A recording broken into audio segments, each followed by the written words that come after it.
Mbak, kebetulan aku udah baptis ya dulu, udah dicemplungin. Gini, kriteria kebenaran kitab suci itu adalah apabila kitab suci itu tidak kontradiksi satu isi dia.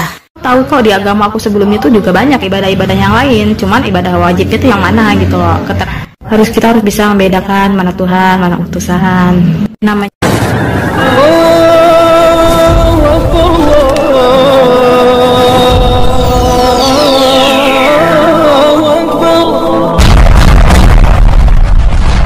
Bismillahirrahmanirrahim. Sebelum kita lanjut, jangan lupa subscribe, like, komen, dan share. Terima kasih. Jazakumullah.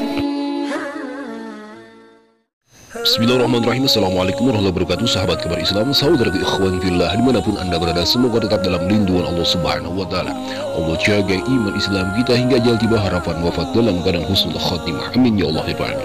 Sahabat ikhwan fillah, mu'alaf cerdas, mu'alafah cerdas, seorang perempuan yang kebingungan kenapa kitabnya direvisi, diganti-ganti terus. Apakah itu kitab suci dan beribadah yang tidak tentu, beribadah mana yang wajib, beribadah mana yang sunat, tidak lengkap. Nah, saudara ikhwan fillah, apa yang disampaikan oleh seorang seorang mu'alaf cerdas, cantik ini menuai komentar dari orang-orang yang tidak suka dengannya, yakni orang-orang Kristen ya, oten-oten kepanasan, apalagi mikana. Nah, baiklah saudara ikhwan fillah, mari kita simak bagaimana kesaksian dari seorang mu'alafah cerdas ini. Silakan.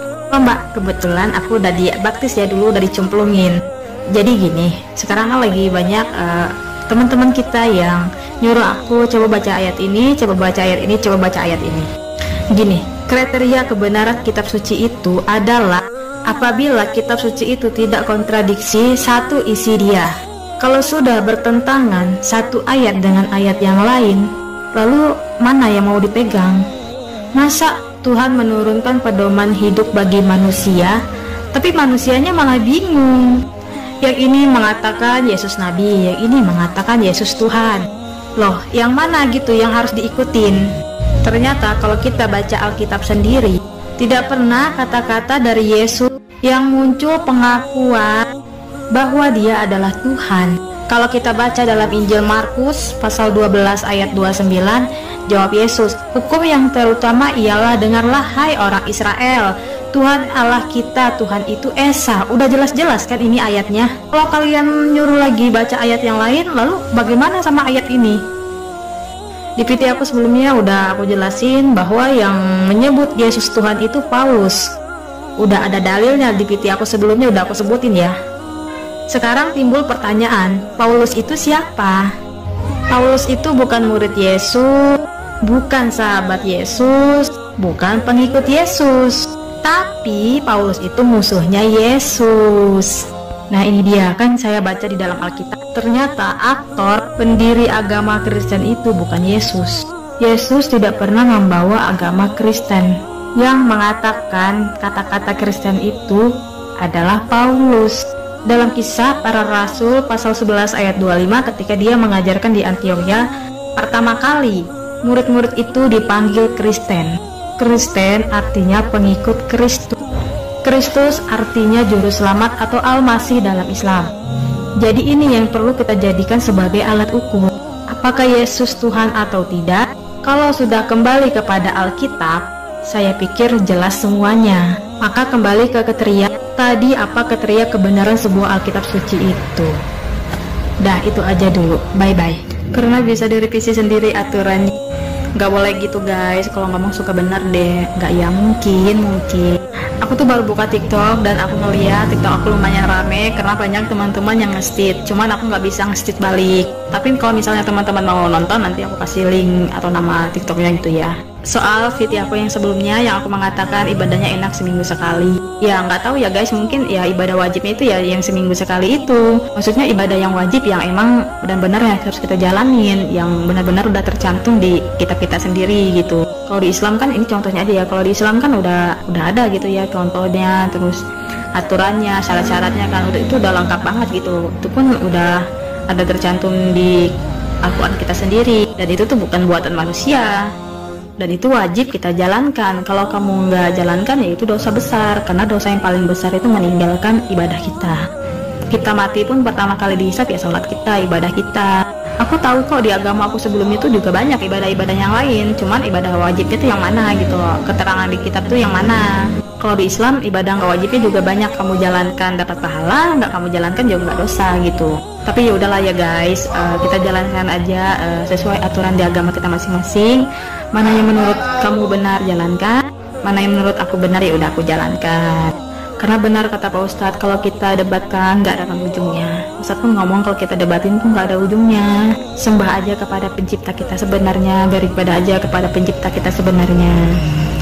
Kita harus bisa membedakan mana Tuhan, mana utusan. Namanya utusan berarti ciptaan, kita nggak bisa jadikan dia itu Tuhan. Ada juga sih yang nge-state aku soal Yesus, yang mengatakan Yesus itu Tuhan, karena ada ayat-ayatnya yang mengatakan Yesus itu Tuhan. Tapi ada juga ayat-ayat yang mengatakan bahwa Yesus itu utusan. Jadi mana gitu loh yang benar. Makanya kalau punya kitab itu jangan terlalu banyak direvisi. Udah gitu aja, bye-bye. Nah, baiklah sahabat-sahabat dari Ikhwan Fillah, itu sebuah kesaksian atau pernyataan dari seorang mu'alafah kita, mu'alafah cantik, mu'alafah yang cerdas. Sebelumnya sahabat Ikhwan Fillah, masuk Islamnya seorang Mbak Yesi ini ya. Ini diambil dari TikTok Mbak Yesi. Jadi beliau adalah seorang TikToker ya. Nah, sahabat Ikhwan Fillah, seorang Mbak Yesi ini masuk ke dalam agama Islam itu tidak ada paksaan dan tidak ada ajakan oleh suaminya yang muslim. Tetapi selama dia menjadi orang Kristen pun dia ada ketertarikan terhadap agama Islam. Karena setelah mempelajari Alkitab, membaca Alkitab, jadi dia itu rajin membaca Alkitab. Oh, orang Kristen yang taat mungkin ya. Nah, sahabat Ikhwan Fillah, apa yang disampaikan oleh Mbak Yesi ini atas penemuan-penemuan di dalam Alkitabnya itu ternyata itu membuat orang-orang Kristen kepanasan. Berawal dari seorang Mbak Yesi ini rajin membaca Alkitab hingga datanglah. Nah, di sini pikiran logika Mbak Yesi bekerja, atau mungkinnya hidayah Allah Subhanahu wa taala tiba terhadap Mbak Yesi, mengetuk hatinya Mbak Yesi. Jadi ada pertanyaan, apakah benar kitab suci agama terdahulunya itu benar-benar suci? Yang mana sudah dia ketahui ternyata banyak sekali ayat yang kontradiksi satu sama dengan lain. Malahan para pendeta juga mengakui bahwa kitab suci itu sering direvisi. Jadi ada revisi Alkitab. Nah, disinilah dan juga apa yang disampaikan oleh Mbak Yesi ini tentang Yesus itu benarkah Tuhan atau hanya utusan. Ini sangat jelas sekali dengan dalil yang disuguhkan oleh Mbak Yesi, bukan hanya dari Yesusnya tetapi orang-orangnya dan juga Allah Subhanahu wa taala. Jadi sudah jelas ya, Yesus adalah utusan. Bila kita juga dimasukkan ke dalam agama Islam, Yesus dianggap Nabi Isa alaihi wasallam, itu sudah jelas sekali. Nabi Isa alaihi wasallam itu adalah utusan juga. Dia menyebutkan Al-Masih ya, sang juru selamat.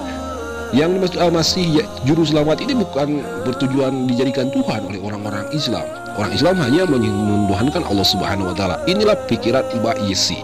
Jadi ada keraguan di dalam hatinya, di dalam pikirannya, apakah benar kitab suci itu asli, dan juga Rasul, dan juga Yesus itu Rasul, apakah Tuhan?